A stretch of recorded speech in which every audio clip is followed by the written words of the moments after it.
오늘은 골로새서 9장 1절에 골로새 1장 9절에서 12절 말씀을 통해서 하나님 나라를 경험하라라는 제목으로 하나님의 말씀을 함께 살펴보도록 하겠습니다.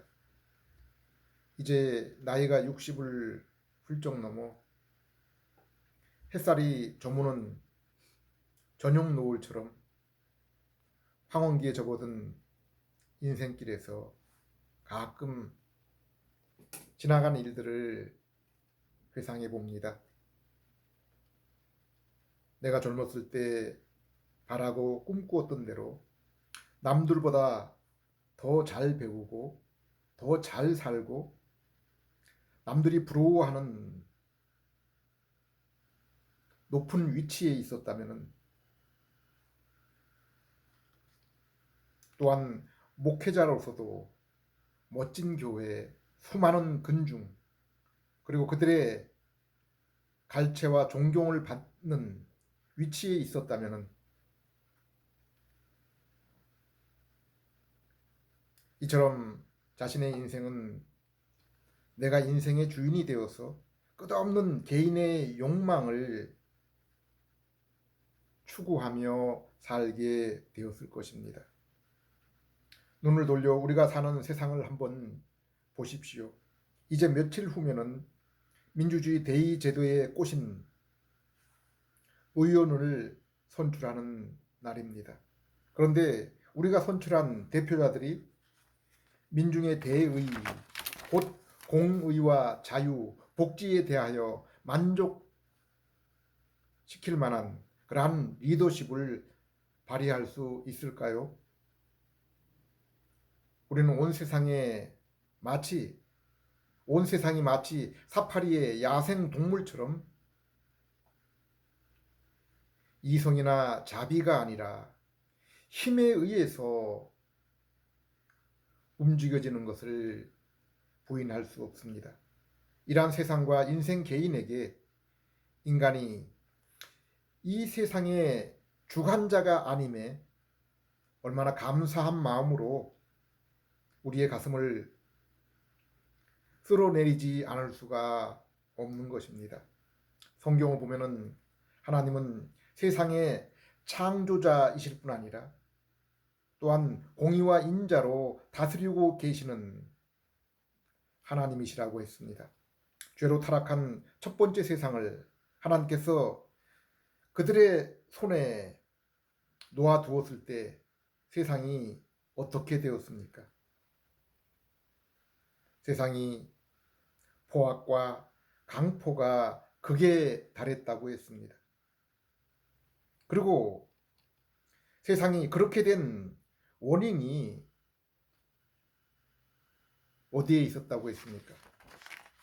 창세기 6장 5절, 여호와께서 사람의 죄악이 세상에 가득함과 그 마음으로 생각하는 모든 계획이 항상 악할 뿐임을 보시고, 이 세상의 타락은 바로 만물의 영장으로 세운 사람의 마음이 악함의 그 원인이 있음을 말씀해 주고 있습니다. 하나님은 첫 번째 세상에서 노아의 가정 외에는 다 홍수로 심판하셨지만, 그럼에도 불구하고 사람들의 마음은 홍수 이후에도 여전히 변하지 않았음을 기록하고 있습니다. 홍수 이후에도 온 인류가 한 언어로 그들이 힘을 합할 수 있을 때 하늘 높이까지 탑을 쌓으며 인간 스스로의 힘과 능력을 자랑했던 모습에서 그들 또한 이전에 멸망당한 세상처럼 그들을 통해서는 죄와 악이 온 땅에 가득할 뿐임을 보여주고 있는 것입니다. 이때 하나님이 언어를 혼잡하게 하시고 그들을 온 지면에 흩으셨다고 했습니다. 바울은 이 사건을 사도행전 17장에서 그들의 연대와 거주를 정하셨다는 말을 통해서 언어와 민족으로 사람들의 연대와 거주를 정하신 것이 바로 하나님이 세상을, 인생을 보호하기 위한 은혜였던 것을 말씀하고 있습니다. 성경은 하나님, 인간, 창조 세계의 존재와 서로 간의 관계를 우리에게 밝혀주고 있습니다. 하나님은 만물의 창조자, 주관자이시며 또한 사망 이후의 모든 인생의 그 거취를 결정하는 심판자이십니다. 또한 인간을 하나님과 교통하는 하나님의 모습을 입은 인격적인 존재로 지으셨습니다. 그러므로 인생은 하나님의 성품인 거룩, 곧 공의와 인자를 따라 하나님과 동행하는 것에서 인생의 최고의 목적과 또한 그것으로부터 행복을 얻게 되는 것입니다. 그리고 피조 세계는 인간에게 맡겨져서 그 피조 세계를 다스리며 사명을 수행함과 그 피조 세계를 통해 나타나는 하나님을 더욱 풍성히 알고 그로 인해 하나님과 더욱 풍성한 교제를 누리도록 하신 것입니다. 그런데 죄로 인해 이러한 관계의 균열이 가고 단절이 일어난 것입니다. 피조물인 인간은 하나님이 정하신 선악의 기준, 곧 율법의 테두리 안에서 살아야 되는데 그것을 벗어나 스스로 정한 선과 악의 기준을 따라 살려고 한 것입니다. 하나님은 낙원 가운데 생명나무, 선악과 나무, 그리고 안식일의 제정을 통해서 인생이 하나님과의 행위 언약을 순종할 때 더욱 온전하고 영원히 하나님과 교제를 나눌 수 있는 그러한 존재와 상태, 곧 영생과 천국의 인간을 위한 최종의 창조의 목적을 두신 것입니다. 그러나 죄로 타락한 오늘날 인생에게 있는 종교 철학을 한번 보십시오. 첫째는 진화론을 배경으로 한 유물론입니다. 이것은 보이는 세상이 존재하는 모든 것이며 인생의 죽음으로 모든 관계, 모든 것이 끝난다는 사상입니다. 그러므로 그들의 삶의 존재의 이유는 육신의 정욕, 안목의 정욕,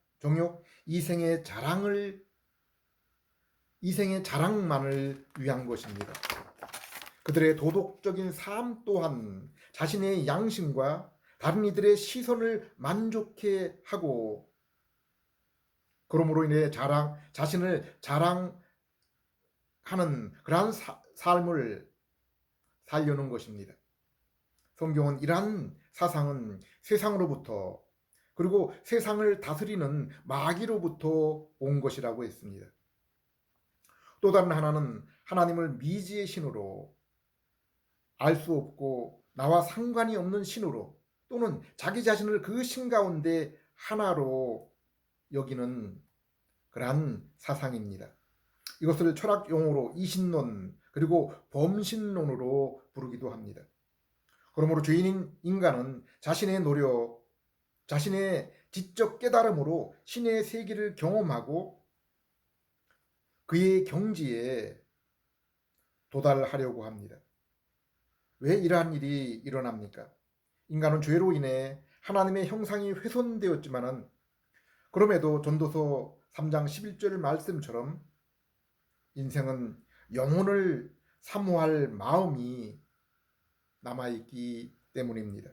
그러므로 이 땅에서 지식, 부, 권세 등 모든 것을 누린다고 할지라도 여전히 그 영혼에는 그러한 것들로는 결코 만족할 수 없는 갈증이 남아 있는 것입니다.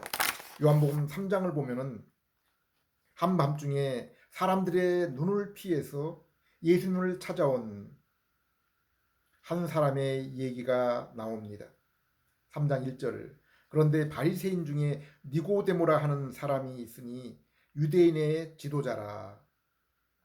여기 바리새인다 함은 율법 곧 구약 성경을 따라 철저하게 살아가려는, 오늘날로 보면은 성경을 따라 살아가는 독실한 소수의 종교인으로 볼 수 있습니다. 또한 니고데모는 유대인 지도자 곧 70명의 오늘날 국회의원과 같은 공의회 의원이었습니다. 그리고 요한복음 19장을 보면은 예수님을 장사 지낼 때 니고데모가 많은 장례 향품을 제공한 것으로 보아 그 당시 상당한 재력을 지녔던 것을 볼 수 있습니다. 이처럼 구약 성경을 잘 아는 학자요 종교인, 그리고 유대 사회의 지도층 인사, 그리고 재력까지 지닌 니고데모가 왜 밤중에 사람들의 눈을 피해 예수님께 나왔을까요? 예수님은 당시에 그들 유대인, 특별히 바리새인들에게는 거짓 종교를 퍼뜨리는 이단의 괴수로 여겨졌던 상황이었습니다. 2절에 보면 니고데모의 눈에 예수님이 하나님과 함께 하심을 보았기 때문이라고 했습니다. 2절, 그가 밤에 예수께 와서 이르되 랍비여, 우리가 당신은 하나님께로부터 오신 선생인 줄을 아나이다. 하나님이 함께 하시지 아니하시면 당신이 행하시는 이 표적을 아무도 할 수 없음이니이다. 우리가 구약 성경을 보면은 바벨탑 사건 이후 세상의 언어를 따라 여러 민족, 나라로 나뉘게 되어서 악한 힘과 죄의 권세가 하나로 합하여 극한 상태에 이를 그러한 정도는 아니었지만은 하나님은 죄로 얼룩진 소돔과 고모라를 인류 가운데 소멸시키고, 또한 죄악이 관영했던 가나안 7족을 그들의 죄가 하나님이 정하신 그 한계에 달했을 때 멸망시키시고, 또 죄로 물든 저 니느웨에 요나 선지자를 통해서 회개의 기회를 주시기도 했습니다. 그러나 무엇보다 홍수 이후의 세계에서는 아브라함을 택하여 그의 후손 이스라엘을 통해서 이 땅에서 하나님께 속한 새 민족, 새 땅, 하나님이 다스리는 나라로 택하셔서 이스라엘을 통하여 창세전에 하나님이 택하신 사람들의 구원 계획을 이루고자 하신 것입니다. 그래서 이스라엘에게는 하나님이 은혜의 선물인 특별 계시, 성경을 주셔서 하나님의 구원 계획을 밝히신 것입니다. 그런데 니고데모는 이러한 성경을 잘 알고 또한 그 말씀을 따라 그 말씀을 지키는 그러한 삶을 살려는 이스라엘 가운데서도 극히 소수의 바리새파 종교인이었습니다. 또한 부와 권세도 지녔습니다. 구약 성경에서 이러한 부와 권세는 이스라엘에게 있는 이러한 부와 권세는 또한 하나님이 의인에게 내리시는 복이라고 종종 표현하고 있습니다. 시편 37장 22절, 주의 복을 받은 자들은 땅을 차지하고 주의 저주를 받은 자들은 끊어질 것이라. 25절 26절, 내가 어려서부터 늙기까지 의인이 버림을 당하거나 그의 자손이 걸식함을 보지 못하였도다. 그는 종일토록 은혜를 베풀고 꾸어주니 그의 자손이 복을 받는도다. 그러나 니고데모는 자신이 가지고 있는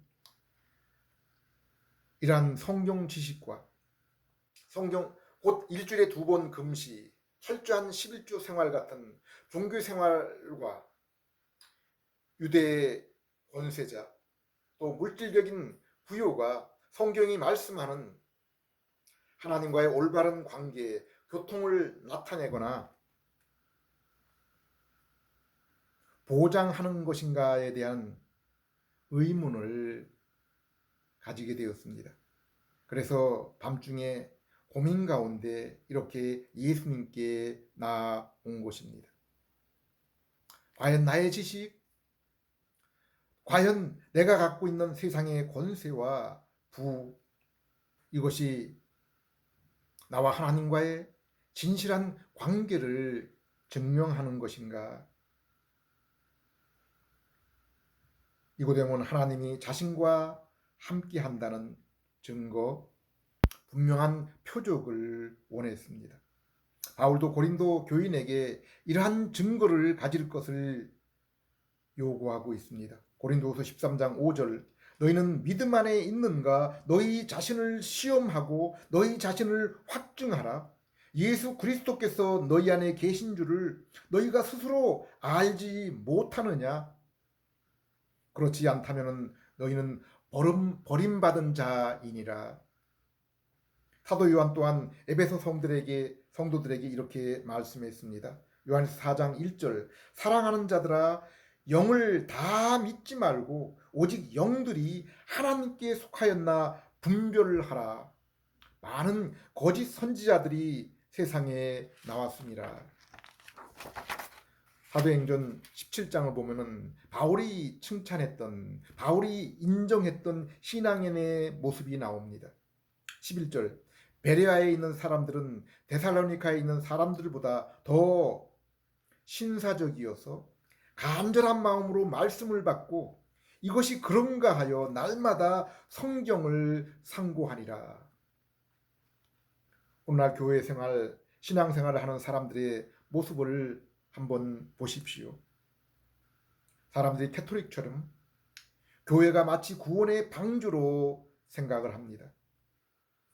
그래서 크고 화려한 든든해 보이는 교회, 유명한 목사, 설교자에게 속해 있는 것으로 자신의 영혼의 영적인 안전함을 보장받으려고 합니다. 그곳에서 직분과 인정을 얻는 것에서 만족감을 누리려고 합니다. 거룩한 성가의 찬송에서 오는 감동과 희열을 하나님의 임재, 하나님과의 만남으로 여깁니다. 오늘날 교회 생활은 절기 행사, 전도 축제, 부흥회를 한번 보십시오. 이러한 것들이 과연 바울이 칭찬하는 성도들처럼 이것들을 통해서 간절한 마음으로 말씀을 받고 이것이 정말 그런가 하여 성경을 연구하고 묵상하게 만들어줍니까? 성도를 그곳으로 인도해 주는 것입니까? 바울은 갈라디아서 6장 15절에서 이러한 사람들을 경고하고 있습니다. 할례나 무할례가 아무것도 아니로되 오직 새로 지으심을 받는 것만이 중요하니라. 여기 말하는 할례 또는 무할례는 사람들의 종교, 신앙생활의 외적인 방식을 말하고 있는 것입니다. 니고데모 당시 바리새인은 누구나 인정하는 종교인이었습니다. 율법의 규정을 따라 선한 일을 힘썼으며 죄를 이기기 위해 일주일에 2번씩 금식했으며 철저한 11조 생활을 했습니다. 오늘날 성도들 가운데도 이만하게 종교생활에 열심을 내는 사람들이 얼마나 됩니까? 그러나 바울은 이러한 것이 참된 성도의 모습이 아니라고 했습니다. 물론 죄를 이기기 위한 금식, 풍성한 연보가 잘못되었다는 것이 아닙니다. 그러나 이것은 기독교 신앙, 결코 구원을 얻은 신앙은 아닙니다. 그 출발점이 다르고 틀린 것입니다. 기독교 신앙은 그 출발점이 인간으로부터 시작되지 않습니다.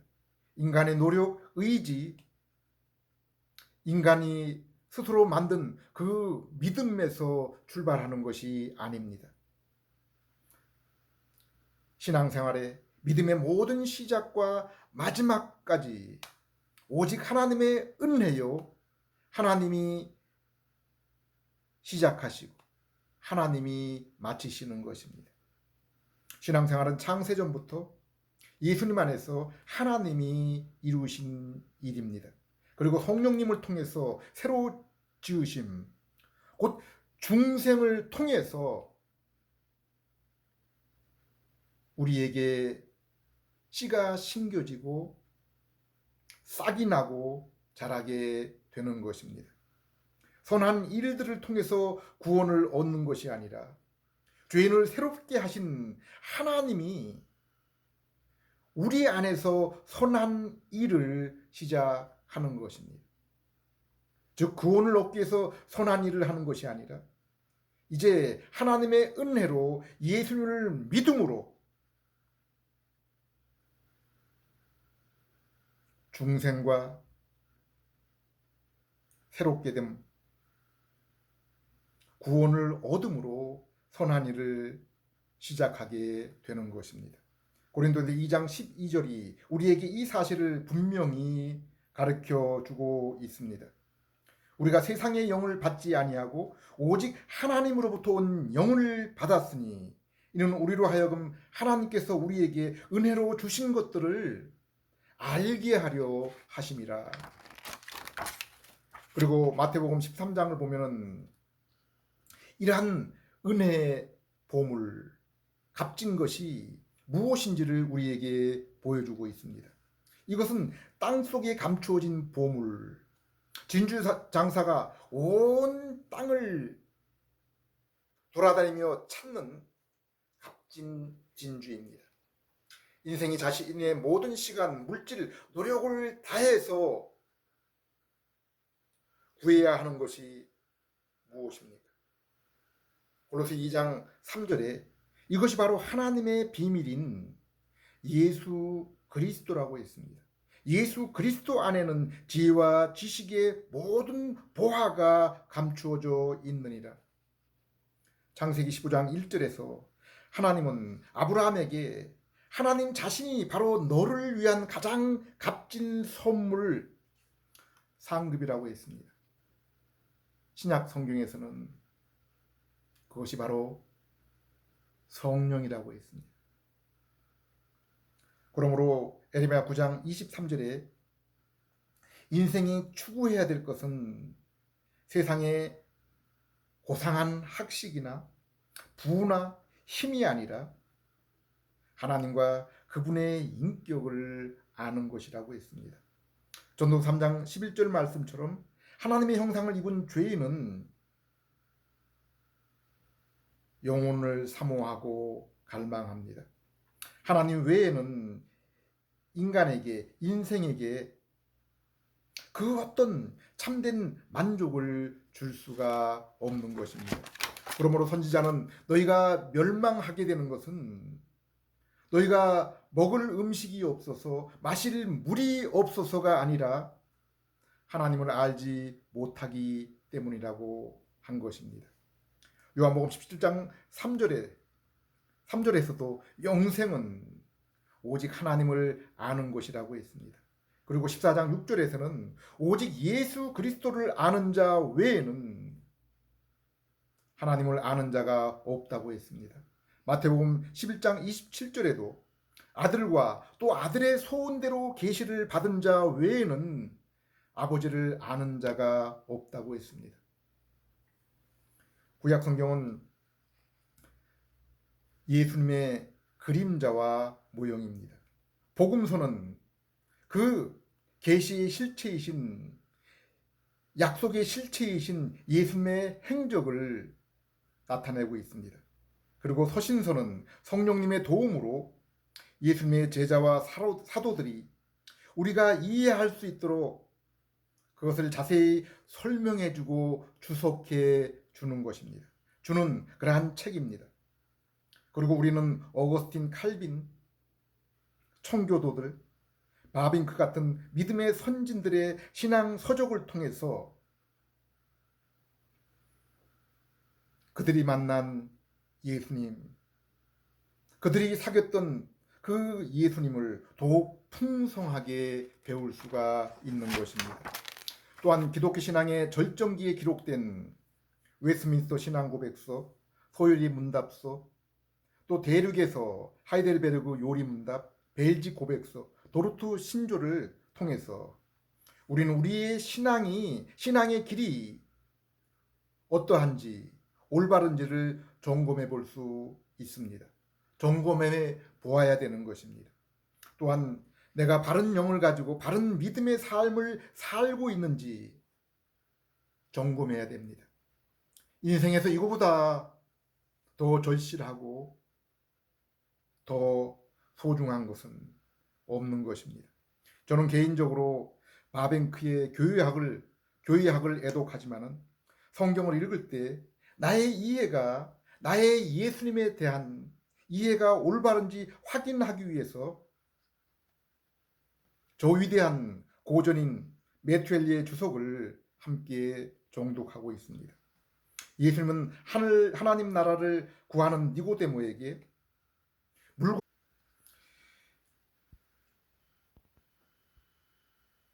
예수님은 하나님 나라를 구하는 니고데모에게 물과 성령으로 거듭나지 아니하고는 하나님 나라에 들어갈 수 없다고 했습니다.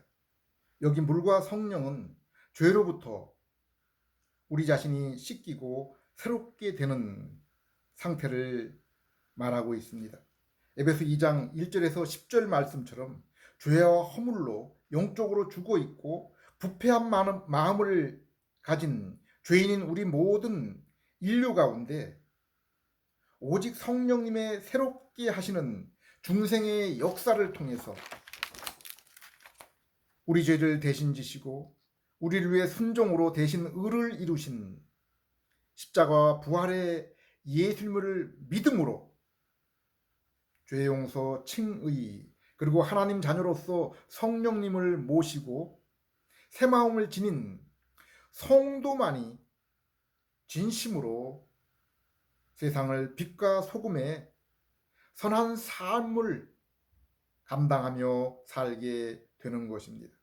오늘날 목회자가 되기 위해서 신학교에 들어가고 또 저 이방인들에게 영혼을 구령하기 위해 선교사로 떠나는 선교사들의 헌신 이전에 먼저 준비해야 될 것이 무엇입니까? 중생을 통한 새 마음을 목회자나 선교자 자신이 지녔는가 하는 그러한 증거, 표적이 있는지를 살펴야 하는 것입니다. 이 땅에서의 하나님과의 만남, 하나님 나라가 무엇입니까?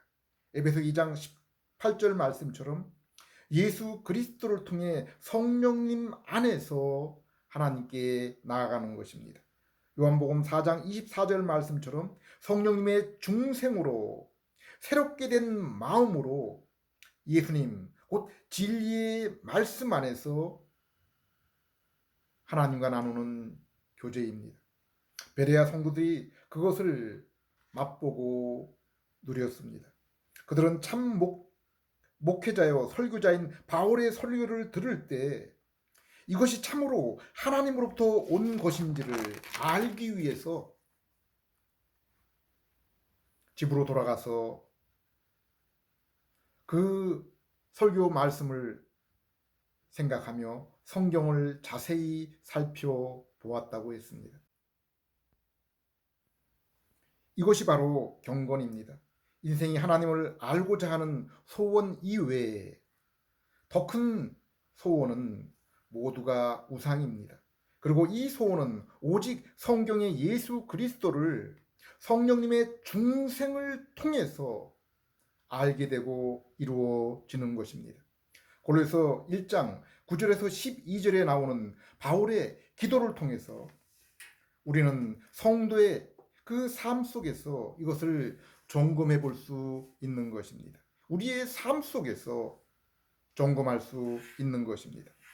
9절에서 12절 이로써 우리도 듣던 날부터 너희를 위하여 기도하기를 그치지 아니하고 구하노니 너희로 하여금 모든 신령한 지혜와 총명에 하나님의 뜻을 아는 것을 채우게 하시고 주께 합당하게 행하여 범사에 기쁘시게 하고 모든 선한 일에 열매를 맺게 하시며 하나님을 아는 것에 자라게 하시고 그의 영광의 힘을 따라 모든 능력으로 능하게 하시고 기쁨으로 모든 견딘과 오래 참음에 이르게 하시고 우리로 하여금 빛 가운데 성도의 기업의 부분을 얻기에 합당하게 하신 아버지께 감사하게 하시기를 원하노라.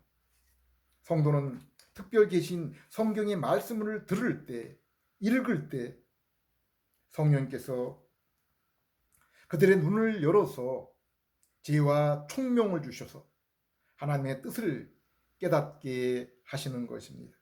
그리고 그 깨달은 뜻에 기뻐하며 그리하여 예수님과 같은 의의 거룩의 인격의 삶에 동행하며 성령의 열매를 맺게 되는 것입니다. 그러므로 더욱 주님에 대한 지식에서 자라나며 능력 있는 성도 자녀로 살아가며 그러므로 우리가 당하는 이 세상과 또 내 안에 있는 죄성으로 인한 고난을 기쁨으로 감당하며 인내하며 더욱 소망의 날을 바라보고 이 땅에서 나그네로 경건의 삶을 살아가게 되는 것입니다. 이처럼 성도는 언약의 말씀이신 죄인을 위한 예수님의 속죄와 의를 위한 십자가와 순종, 부활을 성령님의 중생과 새 마음을 주심으로 믿음을 통해서 죄의 용서, 영생의 의, 하나님의 자녀됨과 성화, 성령님의 내주와 인도로 인해 이 땅에서도 하나님과의 그 교제와 나라를 날마다 맛보며 경험하며 살아가며 그로 인해 그 나라를 더욱 소망하며 살아가게 되는 것입니다. 기도드리겠습니다. 하나님 아버지, 저희도 니고데모처럼 인생에 있어서 무엇이 본질이며 참된 것인지를 살피며 베레아 성도들처럼 말씀과 참된 성도들의 유산인 교리와 주석을 따라 더욱 주님 알기를 배우기를 힘쓰며 주님을 온전히 알아서 하나님과 하나님 나라를 경험하며 그리하여 온전한 나라를 소망하며 살아가는 그러한 저희들 되게 해 주시옵소서. 예수님 이름으로 기도드립니다.